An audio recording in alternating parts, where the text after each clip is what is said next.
Welcome, everybody, to another capstone project presentation with the California Master Beekeeper Program.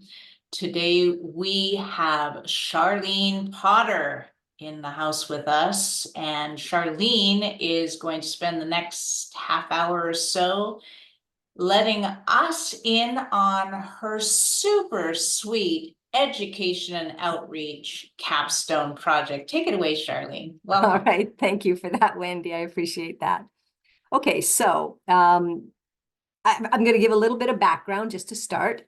It's my life before bees because, we all have a very different life before and post having bees. So I grew up in Canada and I attended university in Calgary, at the University of Calgary, at the University of Ottawa on the other side of the country. And then I did my graduate program at Carleton University. So I have degrees in French, linguistics, and applied linguistics, and also in education. In Canada, Japan, and the United States, my whole life, basically, I've taught ESL, French, and linguistics. And I lived in Japan for about 11 years. And my incentive to go to Japan was to study Aikido in the country where Aikido came from. Aikido is a Japanese self-defense. And it's kind of akin to dancing, even though it's a self-defense. And I was just, impassioned with doing Aikido, and I wanted to go to Japan. And then I only thought I would spend maybe a year or two, but I ended up just being so enamored with Japanese culture, Japanese food, Japanese language, and I ended up spending a lot of time there. I've traveled mostly throughout Southeast Asia, Africa, and of course through Europe. Traveling was one of my big hobbies before bees. Now there's not a whole lot of time for traveling because you can never leave your bees alone for too long. Currently, I'm a linguistics professor at Pasadena City College, and I'm also the chair of foreign language and linguistics department. I currently raise chickens and bees. The bees came first, the chickens came later. I don't know why, but I thought that chickens and bees they kind of go together, right? And my playtime when I'm not doing bees or chickens is playing pickleball, which if you haven't ever played, I highly recommend it. It's accessible to everyone and it's just fun. So my life after bees was noticeable by everyone. This is a t-shirt that I got from my dean as a gift, and it's things I do in my spare time. Watch bees, inspect beehives, research bees, talk about bees, think about bees, and yes, even dream about bees. So you get the picture, right? In terms of my beekeeping background, I started by joining Los Angeles County Beekeepers Association. I know you're all familiar with that club. We are the oldest club in the United States. We just this year celebrated our 150th anniversary, our sesquicentennial. And when I started beekeeping, I joined LACBA in order to take classes at the Valley Hive. And the Valley Hive is, I think it's one of your hubs out in Chatsworth, and it's run by, Keith and Danny and Cheryl. And I got my own hives. I got my first 2 hives from the Valley Hive. And I continued to volunteer with the Beekeeping 101 classes. After I finished my Beekeeping 101, I became a volunteer, and then I did the Beekeeping 201 and continued with my volunteering. And I still, to this day, volunteer every year because it's constant learning, right? You never stop learning when you're doing bees. I also do swarm and hive removals, and that's just, because I want to do the right thing. I want to save those bees. I want to requeen them, and I want bees to have a nice reputation. I don't want people complaining or, wanting to pesticide them and stuff like that.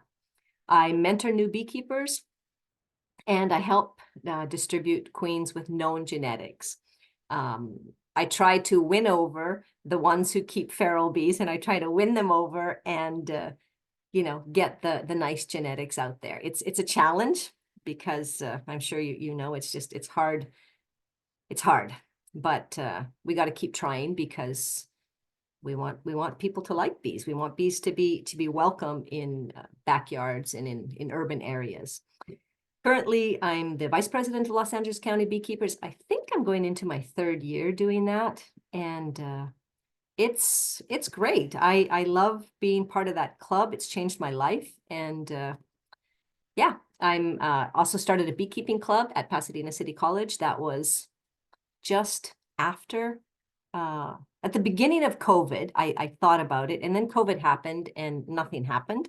And then after that, I was teaching a French class, and I wanted, I wanted to actually do my book. I wanted my French book to be part of their reading in my French class. And then I got the students very interested in bees. And those students were the first unofficial, and I'll show you a picture in a little while. They were the first unofficial students of the unofficial PCCB club. And then in terms of the future, I want PCC to be one of the camp hubs. I want to do exactly like Ray Soto did. And I watched his presentation and I was like, oh, that's exactly what I wanted to do. So yeah, hopefully, we can get that going. And I hope that, that it will be successful like the way UCLA is successful, because that's where I kind of started when I started with the apprentice program, doing the Bruin beekeepers. All right, so my inspiration for writing a children's story about bees started with just thinking about bees and being around people who wanted to know more about bees. So I have 3 little lines here that sort of sum it up. When you know only a little bit about bees, you usually know more than your average bear. And that's just because people don't know about bees. They don't know the difference between a bee and a wasp. So a little info about bees goes a long way. And during that time, I used to keep track of all the questions that people asked me. And it wasn't long before you realize that most people are asking you the same questions. So I kept track of the questions, and then I kept thinking about it. And one day, the first day of a holiday, I woke up and decided that, I don't know, I just woke up and wanted to write. I wanted to put things down on paper. And actually on paper, I was typing on my computer. That's a figure of speech. And I just kept writing that morning. It was a holiday, and I was like, I'm done work. I can take a break and I can do what's been on my mind for a long time. So I didn't stop writing, and I didn't get out of bed until I had my first draft down. And I didn't even realize that that's what I was doing, but that's what ended up happening. So the process, it started in 2019. And, as we were just speaking before this session, I'm still doing it now. It's continuing to this day. So it was a constant back and forth with editing, getting feedback, sending drafts, selecting images. How do I get the images? Do I hire someone to do the images? Do I buy them? And I ended up just buying the rights to use them, paying for the rights to use them through Shutterstock. So yeah, drafts in between drafts, and constantly, I guess like anybody, when you're doing any kind of work that's creative, you just are constantly adjusting and changing this and moving things around. And it's that process, right? Like when someone does, I guess, a piece of art or something, it's never really finished, right? So luckily I had a very patient publisher, someone who was very helpful, and I could go through all those changes without it making it an enjoyable process. So I'm going to put a little shameless plug here for my publisher. The company's called Dagmar Miura, and he does a lot of books. He's got a wide variety, and he was very, very, very helpful. So in order to get the book in order and to get everything done, I gave it to 3 different people to read and to get feedback from. And the first one was Keith Roberts from the Valley Hive. He was my first reader. He was the first person I got feedback from. And based on his feedback, of course, I did some editing again. And then that was in terms of, content in the story. And then I had a friend of mine who's a published author, Patricia Snow, who's also written a children's book. She gave me feedback.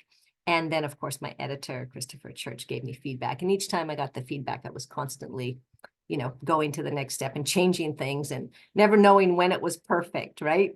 In terms of a budget, I know you asked me to talk about a budget and a timeline. Well, there wasn't really a budget because I didn't think of it as work. I didn't think of it as something that, was going to generate money or do any, I just wanted to get it out. I wanted to address questions, and I wanted to have something that would be appealing to children, because you got to get them when they're young, right? So I didn't really have a budget. I write here that it was financed with inspiration and love for the bees. That was my currency. And in terms of a timeline, I didn't have a timeline. I was just working on my own time. I was on vacation. And so the little caveat here is that it's one of my very best friends who owns the publishing company. And so he was just really gracious just to help me. And I mean, I did pay for the first 100 copies. And yeah, let me move on to the next slide. Basically, you can say that Lil B, that's the character in the book, Lil B was hatched. And then after the book was all written down in terms of editing, I just had to choose and pay for the images from Shutterstock. And that's actually quite an ordeal, because there's just millions and millions of pictures. And then to decide which ones go where and which ones you want to use. And then you have to decide, what do you do for a cover? What kind of font do you want to use? What kind, there's just all these other little detailed things that no one thinks about. You just get the finished product, and no one thinks about everything that goes in behind the scenes. This is the little logo for Shutterstock here. And then this is the cover of the book. And then this is the back of the book. On the back of the book is just a little summary of the story. I'll just read it. Just maybe, I think you probably already read it, but just in case. It's called B&B Vacation, based on Airbnb, kind of going on a vacation. So I called it B&B Vacation. And the vacation is actually just a swarm, right? The bees are going to swarm. So Lil B wants you to know her story. She's a hardworking little bee who lives with her mom and thousands of sisters and a few brothers too. Life isn't easy being Lil B. She doesn't know what the future holds for her and for her family. Her mom told her that they're going to go on a vacation, but she doesn't know when or where. She has also heard some of the older bees buzzing on about a swarm. Join Lil B through the seasons as she prepares for the exciting family vacation, which is just a swarm, right? But swarm is a scary word. When you hear swarm, you panic and you think you're going to be attacked by bees, but this kind of tones it down a little and turns it into just a bee vacation. The book is available everywhere online: Amazon, Barnes and Noble, Kindle Cloud Reader, and other places as well. Like you could get it on Google Play Books, iTunes, etc. Okay, next slide. Royalties. It sounds like a really fun word, like, oh, I'm going to make money, but actually royalties are very, very, very small. Each month I get about, I figured it out, $1.40 a month, if I'm lucky. The most I've ever received was $16.80, and that was last month, just in November. So it's certainly not gonna, I'm not gonna make a lot of money, and it's not about the money. It's about the education, but it is what it is. So this is what I got from my publisher last month, royalties for November. There were 10 paperback copies sold at a non-Amazon outlet, and that was $13.58. And it was probably a bookstore, because it was 10 paperbacks, and usually bookstores order in in a batch of 10. And then there's always some French ones that are sold. I don't know who buys them, maybe someone from Canada, but these two are actually, they were sold on Amazon in the US, and the total was $16.80. My publisher sends me he sends me whatever money comes in every month, and sends me an update on, because I'm curious who bought them, where they bought them, on what was the medium that they bought them on. So it's usually Amazon, and it's $1.40. When I sell the book, if I sell it at, some sort of an event or something, I usually sell them for $10. And then I get the whole $10. So one of my joys with the book is to take it to elementary schools or daycares. And this is a daycare. It's the Child Development Center at Pasadena City College. And they have quite small children. It's kind of hard to keep their attention. So I usually bring multimedia things, videos that keep their attention. And this particular group was fascinated with the video that I took of a little bee being hatched, coming out, and the first thing that little bee does when she comes out of her cell is she sticks out her tongue. And so they wanted to see that video like 10 times because you see the tongue and it's this huge tongue and it comes out, and it made them laugh. So little things like that, you might not think they're so important, but I think those images and associating, fun things to bees, I think it makes the kids excited. And I usually bring, hands-on things that they can touch, they can feel and play with.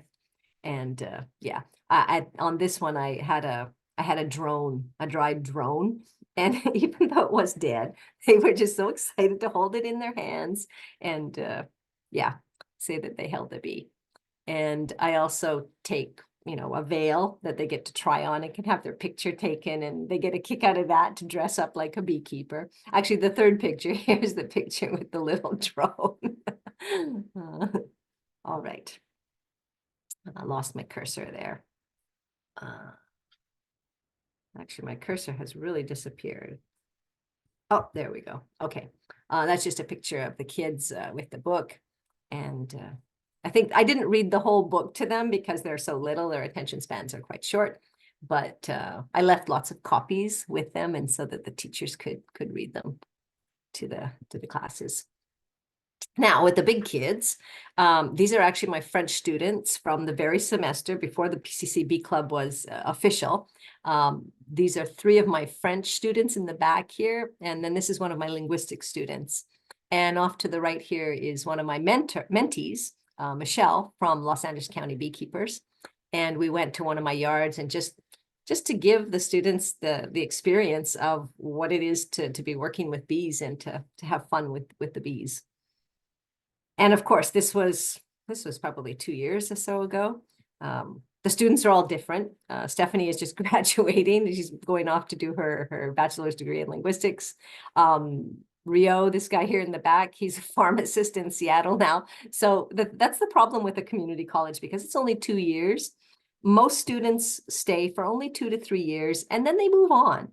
So it's a little harder than a 4-year school to keep that continuity. It's a little more work. So that was in the spring, and then this was in the fall. This was the first fall that the club became official. We got chartered, and we put the table out. We had the hive body. We have the pictures, and it's called Club Rush, and we're recruiting students for the club. This was the very first Club Rush we did. So we've got Brandon here, who was the president of the club, Juliana, who was and still is actually even today. She's the secretary. And then over here, Jin was the vice president. Jin is now the ICC member. And over here at the end, we have Caitlin, she runs the social media. So she runs, whatever she does. I don't really keep too much, involved in that, because it is a student club and they're supposed to do everything. I just do the B part, help them with the B part. And yeah, the students do the rest. That first fall, we had 200 students sign up for the club. I don't think that any club has ever had that many students sign up for a club. So there was great interest. And then, let me see. One of my final slides is the picture of my Altadena apiary, which I call my happy place, because it's this huge yard, 10,000 square feet. And I usually keep 8 hives there. Right there, I have 2, 4, I have 6, but I usually keep 8 there. This was maybe taken just before, like maybe in the fall no, actually it was just before winter. Yeah. And at PCC, we keep only 2 hives, but I would like to increase that if we can. And I have another half a dozen hives in Sun Valley. And then I have my hives at home in my backyard. So I have 4 apiaries, and that's lots of incentive for new material for another story. And I know I probably went through that very, very quickly. And my last slide is just to say thank you to you guys.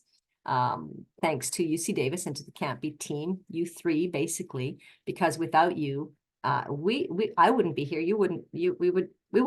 I don't know if we would have anything that does what you do, which is incredible. So I just want to say thank you. And that ends my presentation. I don't know if that's 15, 20 minutes. I don't know what that is. We're good? We're All right. good. Thank Okay. you. Thank you. It's great So- to hear your journey through your capstone presentation, and a sweet story it is. We encourage everyone to have a read. And on behalf of Dr. Alina Nino, Kian Nixad, and myself, it is our honor Cute. to bestow upon you, Charlene Potter, the designation of Master Beekeeper with the camp. Thank you. Thank you. Thank you so much. I really